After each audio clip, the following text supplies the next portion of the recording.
I'm Steph. And I'm Jeff. Each week, we review a film that's streaming on Netflix or Amazon Prime. As writers, we'll deep dive into the hook, plot, characters, and ending to tell you if it's a good story. Listen at your own risk. This review contains spoilers. Now sit back Relax and enjoy enjoy Stream On.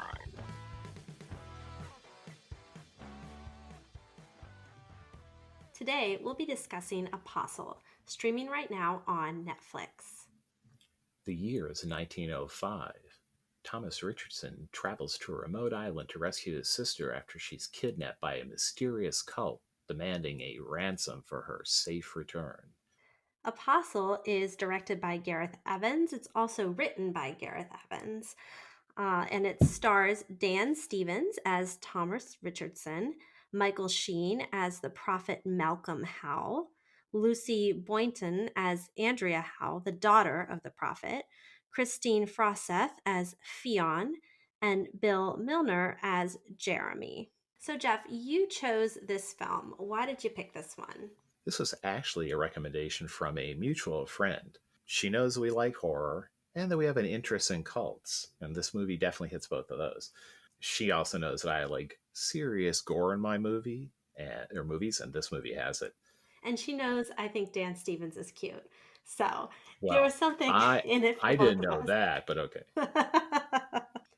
I also think the last little reason, though, that our friend chose this is that she's watched two similar films with us, The Wicker Man and Midsummer. Mm-hmm. So I think all those reasons she's like, oh, Steph and Jeff will love this.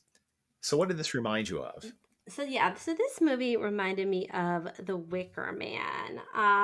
Not a surprise. It's a cult movie. It takes place on a small island. It's a Scottish island even. So it's like in the same area of the world. It's basically The Wicker Man. There is a detective investigating the mysterious disappearance of a young female child. And he goes to this Scottish island and learns that the place is quite culty and things go sideways from there. There's a human sacrifice element to it. I mean, it has a lot of similarities. I would say that The Apostle has more gore to it than The Wicker Man did. The Apostle takes place on a Welsh island versus a Scottish island. That's not too far. And it does also have a disappearance of a girl, although in Apostle, she's an adult versus Wicker Man, she's a child. Creepy cult, isolated on an island in the British Isles. Like, it has that similar vibe. What did you choose, Okay. Jeff? I actually chose the same film. We're both talking about the 1973 version of The Wicker Man. Correct. Because there is a Nicolas Cage remake from the early 2000s, which is terrible. The 73 Wicker Man is awesome. Yeah, I've never seen the Nicolas Cage version, and I've heard it's bad, so I just don't have any desire to after seeing the original. Yeah, your life doesn't need that.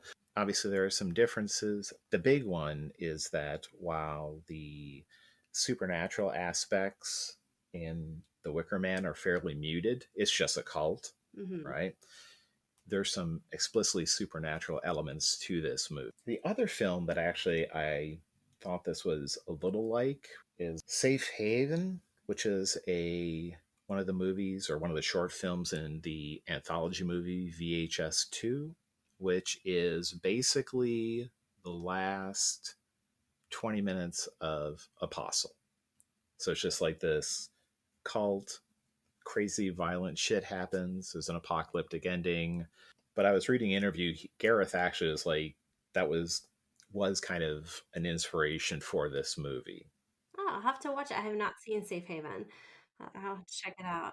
Yeah, but for the general tone, the outsider coming into this cultish community, even the search for a girl, even though the end point of it turns out to be very different in The Wicker Man versus Apostle, but they're very similar. And it's clear that he had that in mind when he was making this movie, particularly that first hour of the film. Yeah, definitely.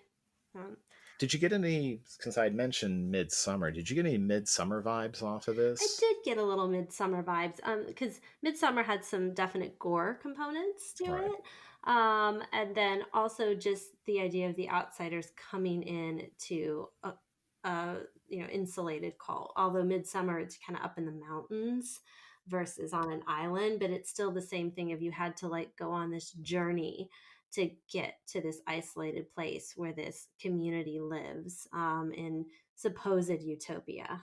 Um, But obviously, as we know, Midsummer, not a utopia, and Apostle, definitely not a utopia. Okay, well, let's get into the hook, Jeff. So, did this movie grab you in the first 15 minutes of the film? Yeah, it did.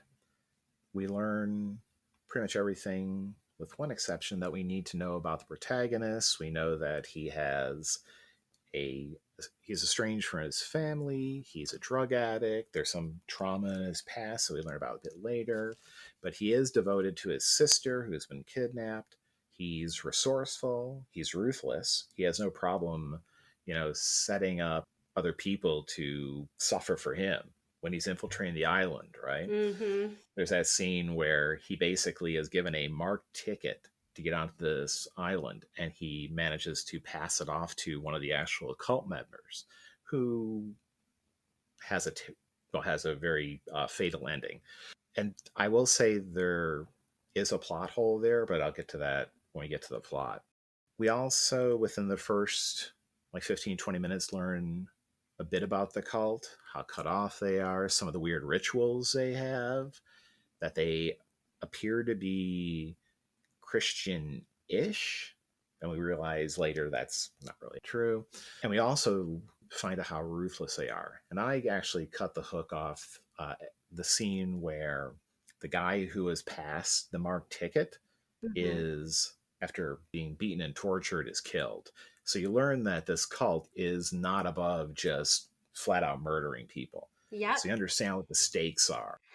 That's exactly where I had ended the hook too. Is after that guy is his throat is slit, and they make the comment. The cult leader Malcolm says, "We must have an intruder on our land, and we must find him." And then Right. into the plot. So yeah, I agree with you on where the hook ended. So is there, anything about that opening section that you didn't think didn't work to like grab your attention or do some quick and dirty world building? No, I thought it did its job. It was very moody opening. And they did that purposely, of course, to like set the tone of the film. You have Dan Stevens' character like on this train headed to the port, and everything's just shot very dark. And then he has a very stormy boat ride. And one of the scenes that stuck out to me during this boat ride to the island is that there is it's like a goat or a sheep. I can't remember. It was an animal that fell through like the boat. And I guess it was like on top and they were in the bottom in the hull. And so he like tries to save this little lamb, and one of the cult members takes it and throws it like into the sea and says it is as she like intended it to be. She decides who lives and dies. So the use of the word she, to me, I was like, oh, okay, we're dealing with a goddess cult. Like right away, like to that triggered me to know, okay, this is not Christian. And maybe has like the veneer of Christianity, but Christianity is much more, male dominated in terms of who worships, right? Versus a female goddess. So I knew right there things were going to go a little different. And then they enter Ariston, which is their cult island. Yeah, they were doing like another thing I thought was like the medical check, and they were checking like people's eyes, and I was were they checking them? Did you understand that? Like, were they checking them to see if they were bringing any diseases onto the island, or do you think there was a different part of that? I think it was mostly they just wanted to make certain they were healthy and not bringing diseases on the island. I mean, it was supposed to be 1905, so it's not exactly everyone getting inoculations and vaccines and shit, right? The last thing you want on a island like that is a disease to break out. there might have been something trying to make certain they were healthy enough to do the regular bloodlettings. That's what I was thinking too. Is that like as we learn pretty like early Early. on is that they do bloodlettings as part of their religious ritual. And I was wondering if that had something to do with like they were like checking the eyes and making sure they thought that they were healthy, and also just sizing up the new people joining the cult to like see if any of them might be, because they're paranoid like any cult would be, if any of them are going to be like traitors. So I there wasn't the only thing that I thought was maybe not 100% believable is that, by the end of it, they end up torturing this poor guy that had the marked ticket that Thomas, our main character, swapped. And then they're like, okay, well, we've got to find who the intruder is. And I guess I'm thinking there's not that many people in this call. There's not that many new people that showed up. It shouldn't be that hard to just round up all the new people and figure out who the intruder is. Like, that was the one thing that I was kind of, I don't know if I believe. It's not like we're in a big city here. We're in a really isolated call.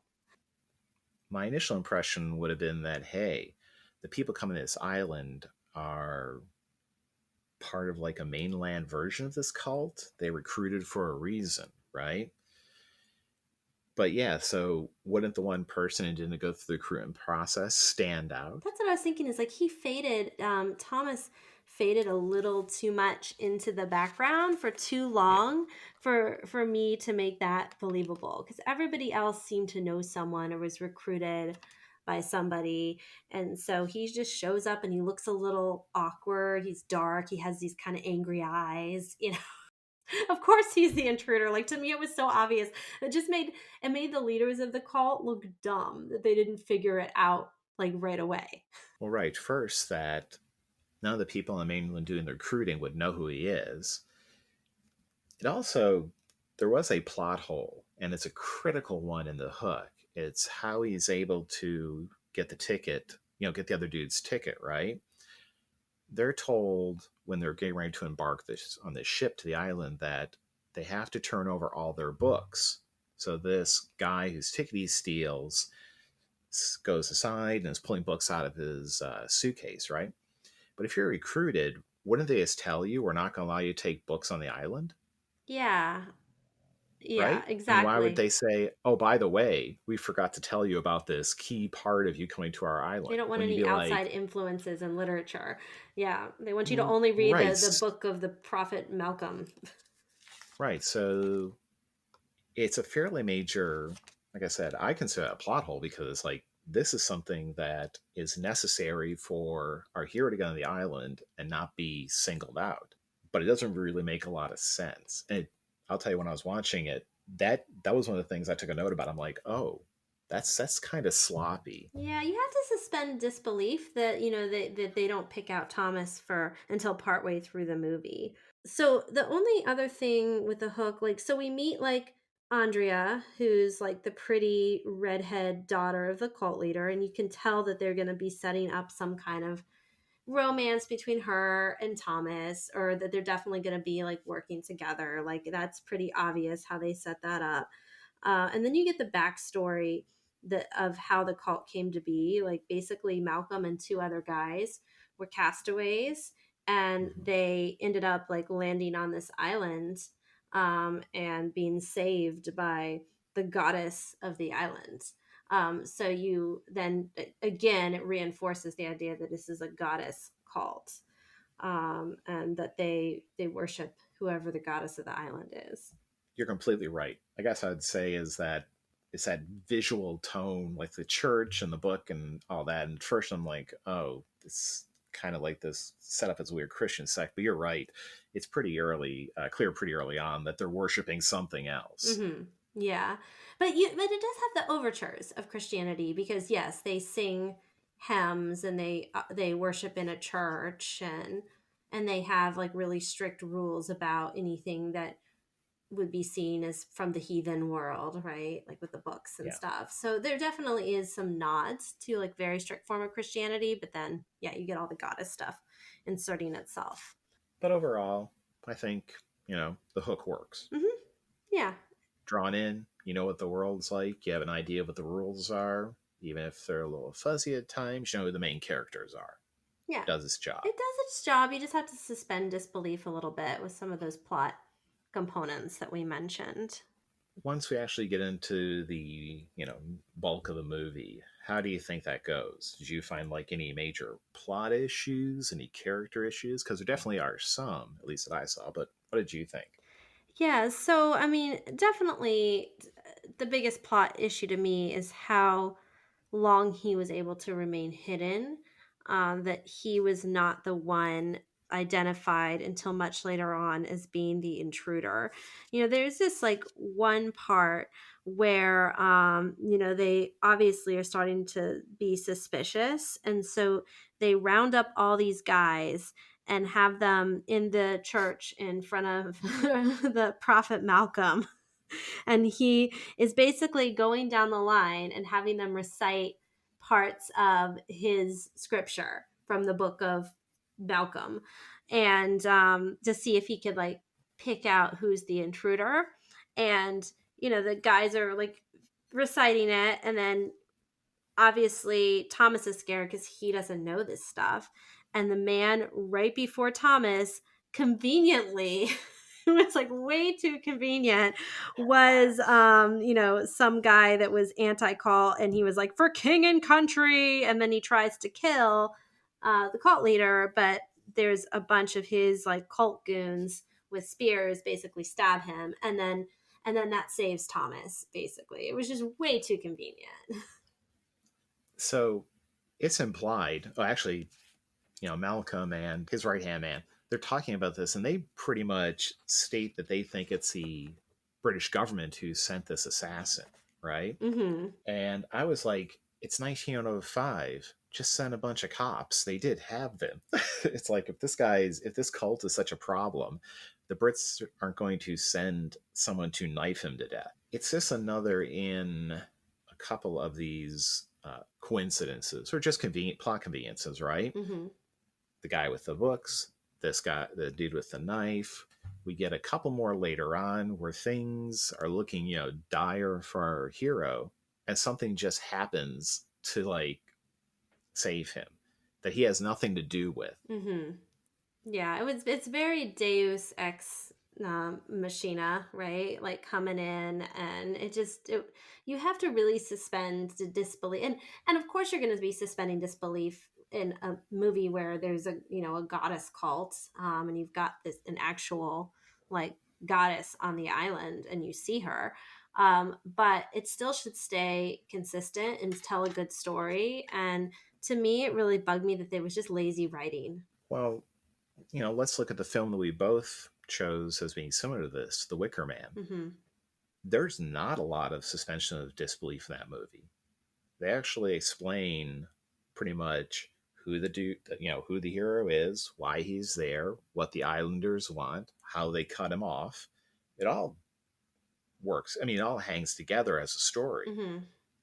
Now, that movie has some of its own plot issues near the end, but a lot of it is dependent on very specific things that our hero doesn't control happening to save him from something, as opposed to an organic story where the hero makes decisions that save his life or lead him into disaster.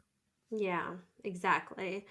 And then he forms this relationship. One of the main parts of the plot is he forms a relationship with Jeremy, who's the son of one of the founders of the cult.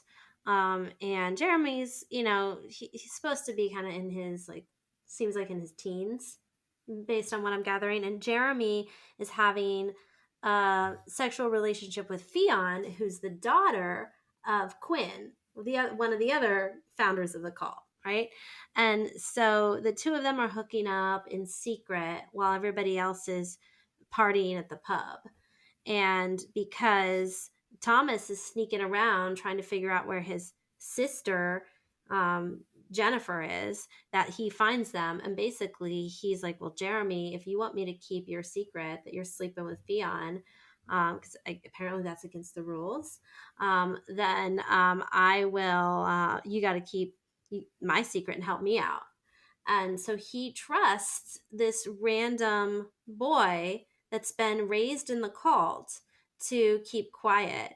And I thought, I mean, to me, that's risky that he would trust someone he doesn't know, um, that to keep quiet about something that big that he is on the island to look for his sister. Yeah, I agree. Honestly, it didn't make a whole lot of sense why the kid didn't just turn him in. Yeah, because I think that would have saved him. And even if he said, "Well, I caught you having sex with Fion or whatever," he could be like, "No, you didn't." Like, like, like, what would make this traitor guy, that's the brother, coming for his sister, or in their minds a traitor? What would make him believable? Why would they believe him over someone that's been loyal to the cult as a son of one of the leaders? Like, it just it made Jeremy seem really stupid, and it also made Thomas not that bright, and that whole plot line bothered me because I just think the motives were very thin on both sides. And Yeah. furthermore, why is it a problem for don't they want to reproduce and have other cult babies? Like, why is it a problem that they're hooking up? I never quite understood that. There is something that Quinn says near the end of the film when he finds that his daughter is pregnant, right? With Jeremy's baby, of He's course. right. He says something to the fact of, "You're going to give birth to a monster." This is not explicit, but what I took from that line is that there have been births on the island, and because of the whether it's the effects of the creature that lives there, or malnutrition, or whatever, that the kids being born there are deformed, non-viable, whatever. But I'm definitely reading into this. It Mm-hmm. is a line in the movie, but there's nothing explicit like everyone's sitting down and saying, okay, we know that the goddess we worship distorts your genetic material, that kind of thing. But there is an implication that some of this has happened before, and that's why pregnancies have happened before, and that's why they've stopped them. I mean, there is this one scene where there's a lamb being born, and it comes out like black and dead and just gross looking. Right. It was a stillborn basically. So I guess that's the closest thing to thinking that maybe a human baby, would come out that way too. Uh, but I mean, they have other children running around, aren't they? Birthed on the island, and they came out okay. Like, the thing is, it didn't make sense of Quinn, because you would think Mm. if you're one of the founders of the cult, you obviously need, like in any cult, right? One of the big things in most cults is have lots of kids, because we need to produce more cult members, right? And so, since there's other healthy kids running around, you would think he would take his chances. And if she does have a deformed baby, okay, well, you bury it and move on. But for him to just knife his daughter to death because she was pregnant was like, did not make sense. Okay, so to address two parts of that of your statement is that the first thing about there being kids on the island, it's heavily implied they're just all brought over because we see that right in that group that our hero comes over in. There is a mother and her daughter who come over. So I think the idea is that they're bringing younger people over, and the idea is that they'll just grow up there. Okay. As to that second part about Quinn knifing his daughter to death, that was It weird, was weird. It was nuts, didn't make a lot of disturbing. I sense. mean, you see this poor, she's this like beautiful girl with lots of, like, she's sweet. She's got lots of, future. She seems like she's bought into the cult. She has good blood to feed the goddess. Because basically, for those that haven't seen it, the goddess of this island, she is imprisoned by them. And for her to stay alive, she has to drink human blood. So they basically put their blood in mason jars every night, and it's collected, and then the blood feeds the goddess. So it's like he just ruined somebody's blood, like that's like less blood for the goddess, which means less fertility in their land, for the grounds of the land. One of the problems with this movie, and in particular with the Quinn character, is that he goes from brutal to bonkers.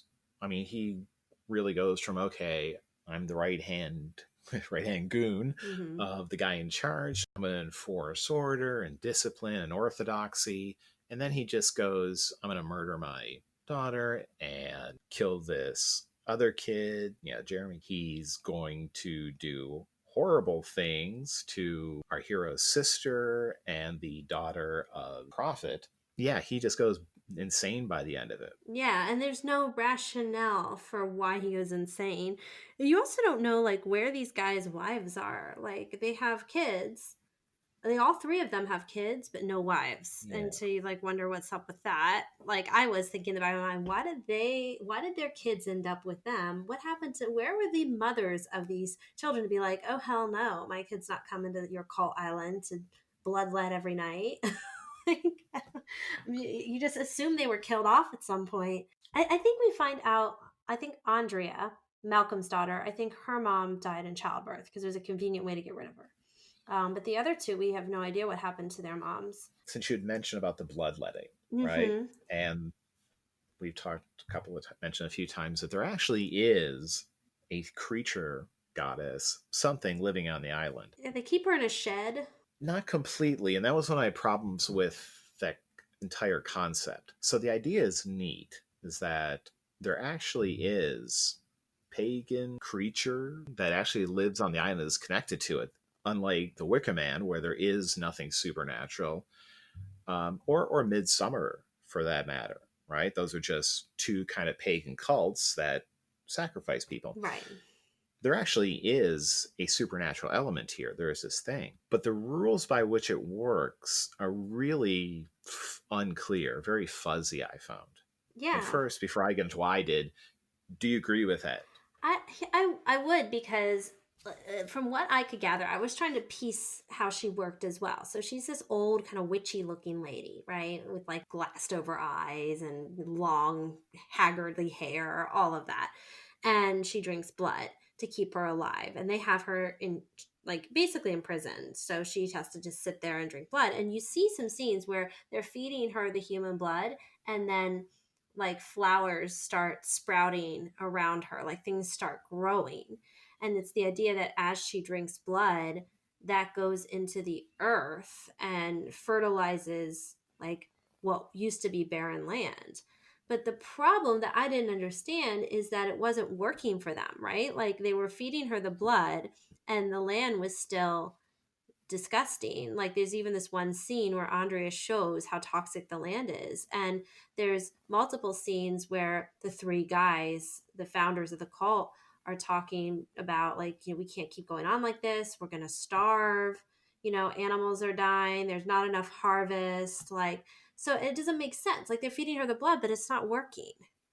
That is why they kidnap the hero's sister. They need money to buy food, right? Exactly. And she comes from a wealthy family. That is a problem, is that it's never explained what changed. Why did it stop working? Why did it start needing human blood as opposed to animals, right? It just does. And even the human blood's not working. So yeah, like she used to produce a lot of fertile stuff, and everyone was thriving on the island, and then it stopped. And they had imprisoned her the whole time, so it didn't seem like it was the issue of like, well, they used to let her run free and now she's in prison. It seemed like she was in prison from the start. Did you gather that as well from the backstory? Yeah, I think that's pretty clear, is that the moment they found her and realized she was not just an old woman, that they chained her up, right? Mm-hmm. I had some issues with that, though. I know that there is like a cave painting or something they find that's supposed to imply how this goddess works. Yeah, sort of very Exodus, like, blood sacrifice. That was what they were going for. But because we don't know any of the backstory really of the founders of this cult, we just know they're shipwrecked there, found this old woman, decided, oh, pagan goddess that we can feed blood to, and she'll give life to the island. That is a huge leap, though, to me. I was like, how do you go from, thank God we crashed on this island, so we're not going to drown, to, oh, pagan goddess. Yeah, why did she just It show was just a herself? big leap. Why did she do that? Maybe she was trying to like drink their blood. Yeah, it was just it didn't make sense. That's what would have helped, either in a flashback, right? or even in just exposition, say, yeah, we showed up, she tried to attack us, bit one of us, and they can show like a horrible scarred bite. But as she bit us, we saw the plants start flourishing. But she was weak, so we beat the shit out of her and chained her up and decided, hey, this is how we can have our own little paradise, right? So you could build in a scene, a fairly short one, that would actually take care of this. But we're supposed to assume they show up and go, oh, feed her blood. That'll work. But then you'd have to also, if you built in that scene to explain the backstory better, then you'd also have to explain why it wasn't working anymore. And so I think this director didn't want to have to do any of that legwork, and he just wanted a gore movie. So he was like, I'm just going to hang some human bodies in bags over this lady as snacks and just make things as gory as possible. You could have actually had the goddess tell them, I'm sick of rabbits. I demand more. If I'm your goddess, I want your blood.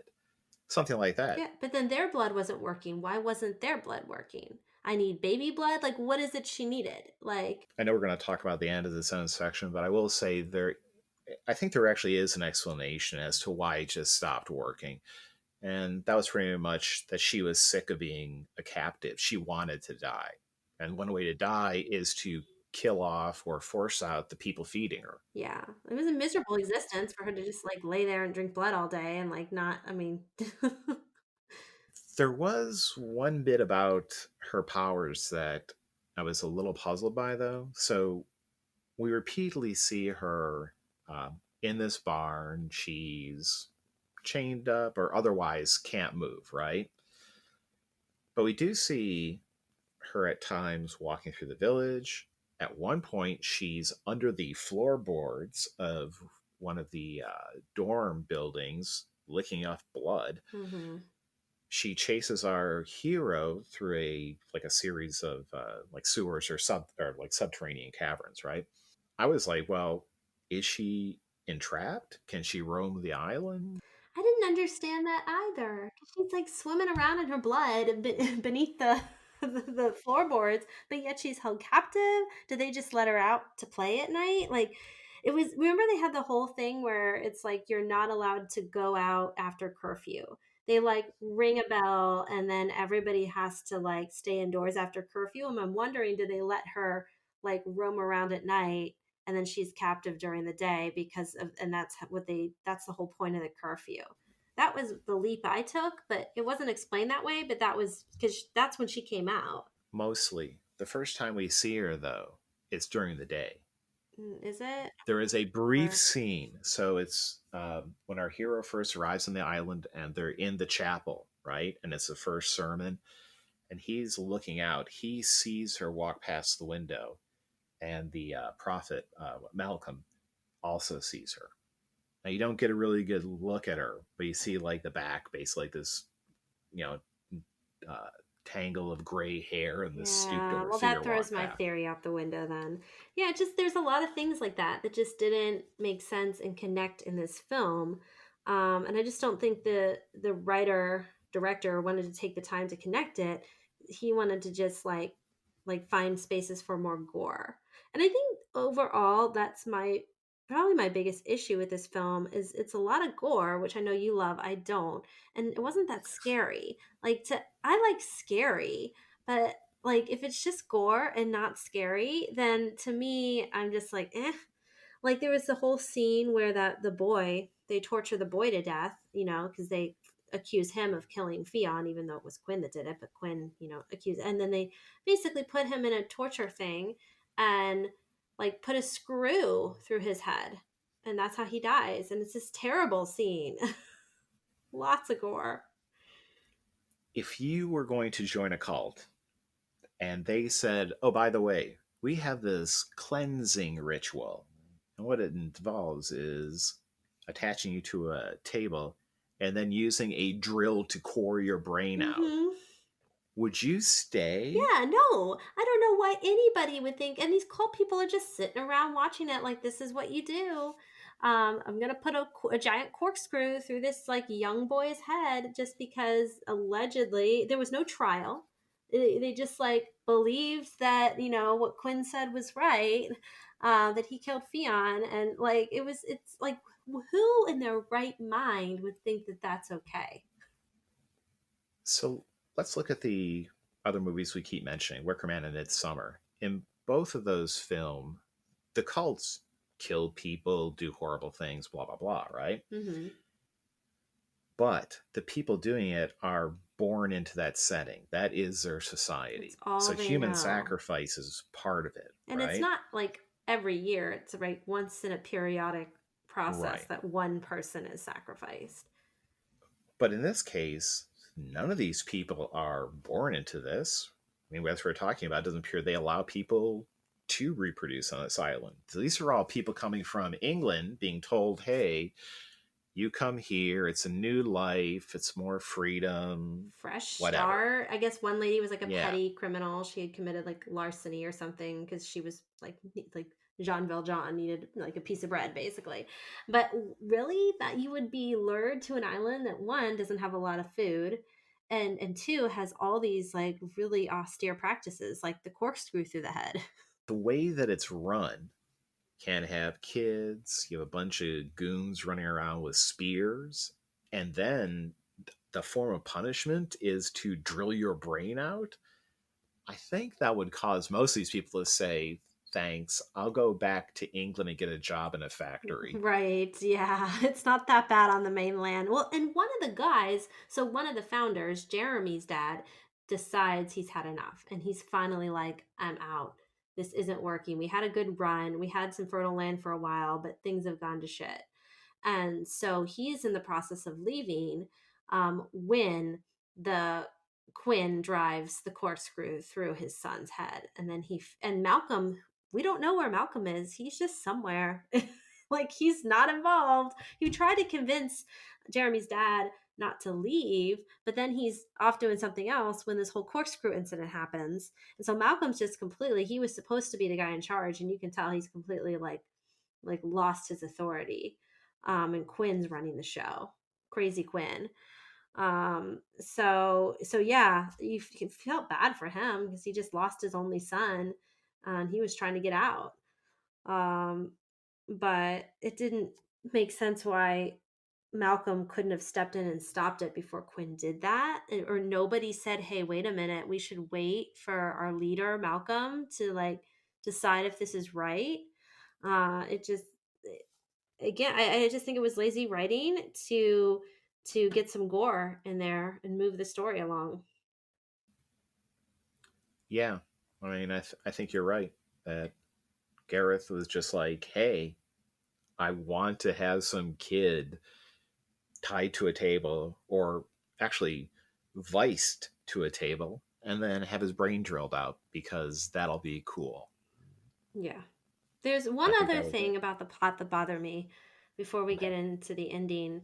Um, there was the scene where they were hanging humans in sacks with where you know the blood goddess was, and one of them ends up being Jennifer, the ransomed sister of Thomas.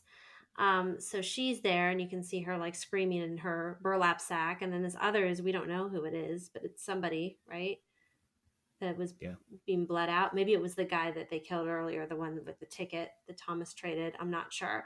But it looks like they're hanging there as snacks for the lady.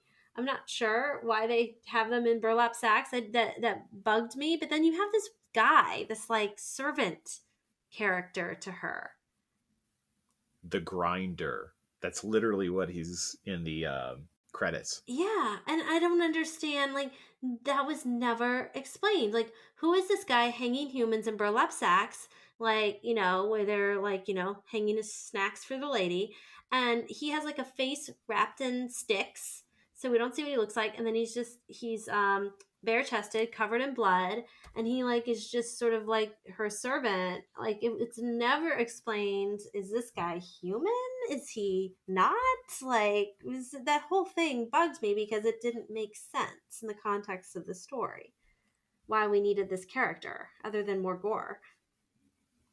Well, that's why. You needed that final scene where Our hero is about to be turned into Goddess Chow, right? He's going to be put through a grinder by the Because he grinder. goes to rescue his sister who's in the burlap sack. They just want an excuse to like have a scene where our hero's fingers are torn off, basically, but he manages to somehow beat this maybe human, maybe not, maybe some hybrid of human and supernatural thing. I don't think there was a lot more thought to it than that. And they thought it'd be a creepy image. And the look is creepy, but yeah, it doesn't make a lot of sense, especially since we never know who it is. It's doesn't seem to be like some villager, or some cult member who volunteered to become the goddess's helper slash feeder.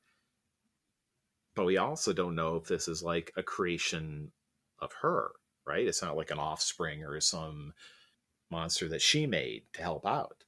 It's just weird and gross and there. Yeah. I mean, and I think that's the whole, I mean, that perfectly sums up my issues with this movie. Weird and gross and there, cobbled together in this hodgepodge way, but it's not telling a cohesive story.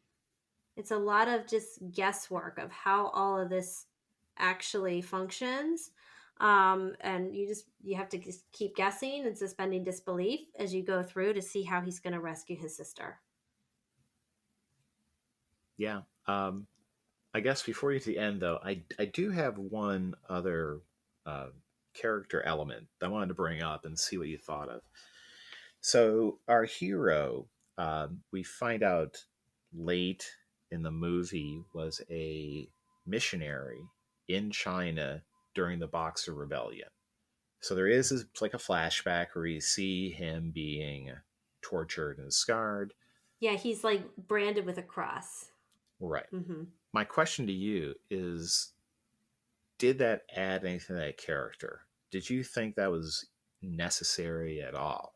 Nope, not at all. I think it was like totally dropped in for just to try to give you some sympathy for this. He's not a very likable character, to be honest. I mean, he does care about his sister, which is something, but it's to try to give you sympathy of why he's anti-religious and why he's so troubled is because he was traumatized on the battlefield and branded with this cross.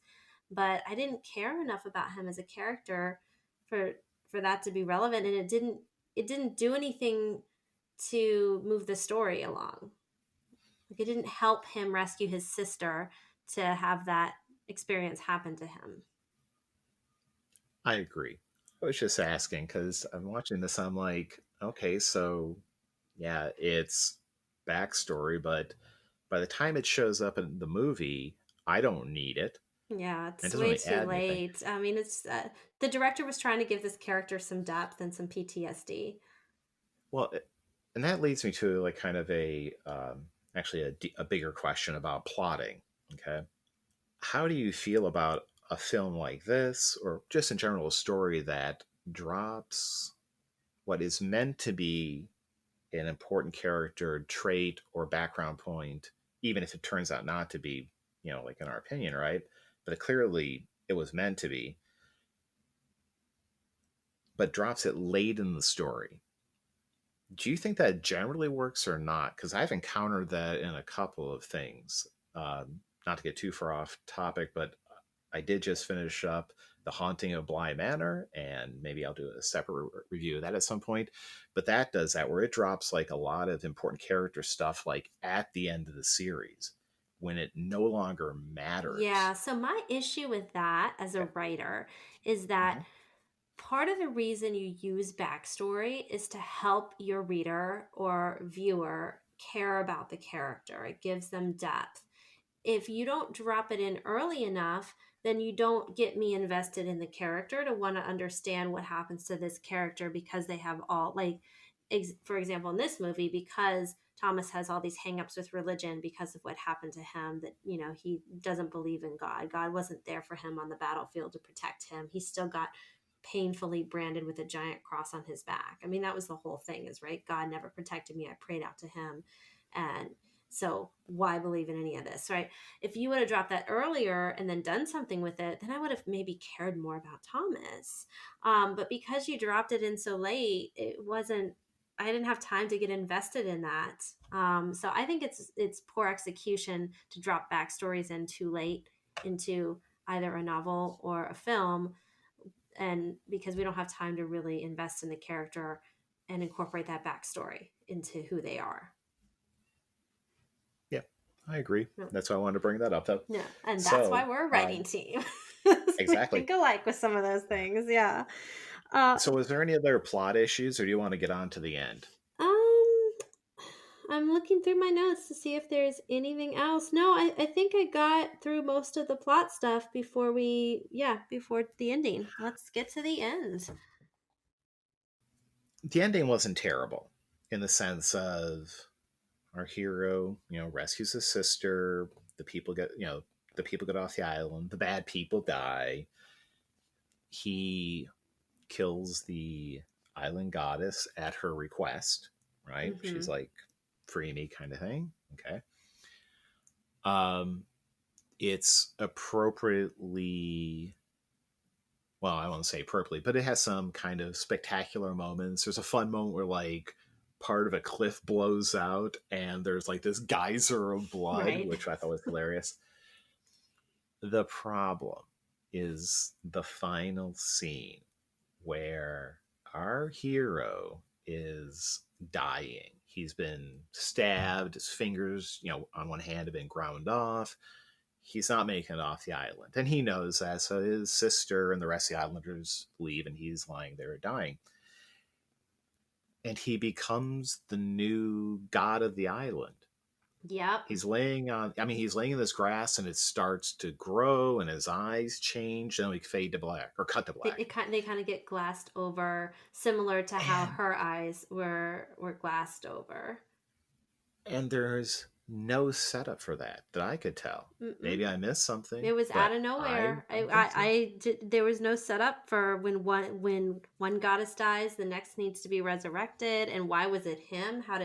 Because his blood hit the grass.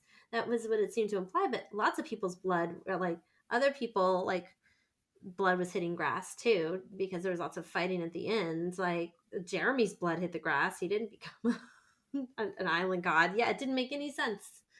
This is where you need some exposition, right? Sometimes exposition can be very clunky. And in a film, they often say in movies, you want to show people things, not tell them.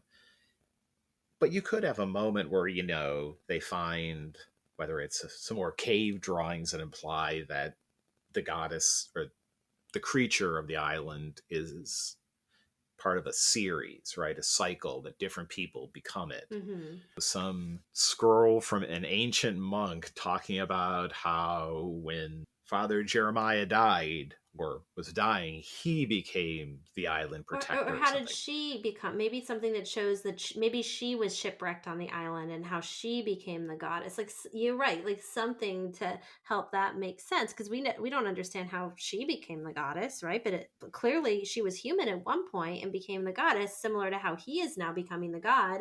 I just felt the director did it so Right. that he could have another film potentially if this did well.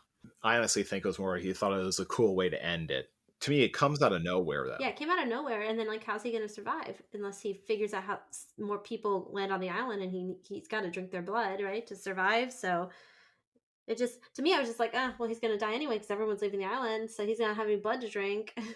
One of the things that bothered me the most about the ending, I mean, to me, that was just like it's like another thing thrown into this already, cobbled together plot.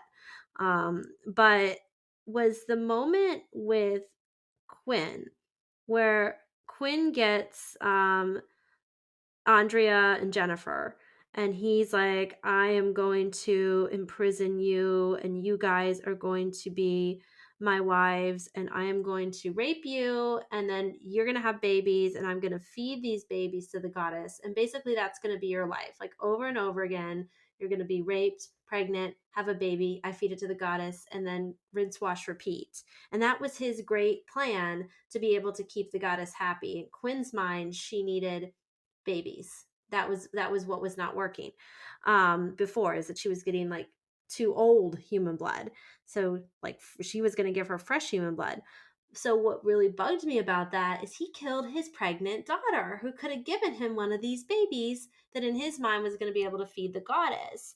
And so that it didn't work for me with Quinn's character because this whole thing happened because he killed his daughter because he didn't want her to birth a baby that he thought was going to be deformed, but they why would his babies not be deformed? And maybe the goddess doesn't care as long as they're bloody. Like it's just it really bugged me because it just made no sense for Quinn to think that would work. I agree. His actions in the final act are irrational. He is set up as this brutal defender of orthodoxy. He is not set up as a homicidal madman. But by the end of it, the film, that's what he is. It didn't really work. It didn't make a lot of sense from his character. I guess it was supposed to be, I mean, it was supposed to be a horrific moment, but by that time I'm like, I don't know, you just cored some kid's brain out. What else you gonna do? So yeah, and the towns, and then all of the people, all of it, like they were okay for to put a corkscrew into this young guy Jeremy's head. They were okay with this, young girl Fionn being knifed to death. But all of a sudden, now the town's burning and they are ready to leave. Like, what caused them to be ready to leave now versus earlier? That was the other thing. Is even the townspeople. I was like, okay, like this is what it took to get them to leave the island. None of the other things prior to that were going to get them to leave. The only thing I'll say about that as well, but at the end, the island's blowing up. Everything's on fire. I can see them wanting to leave at that point.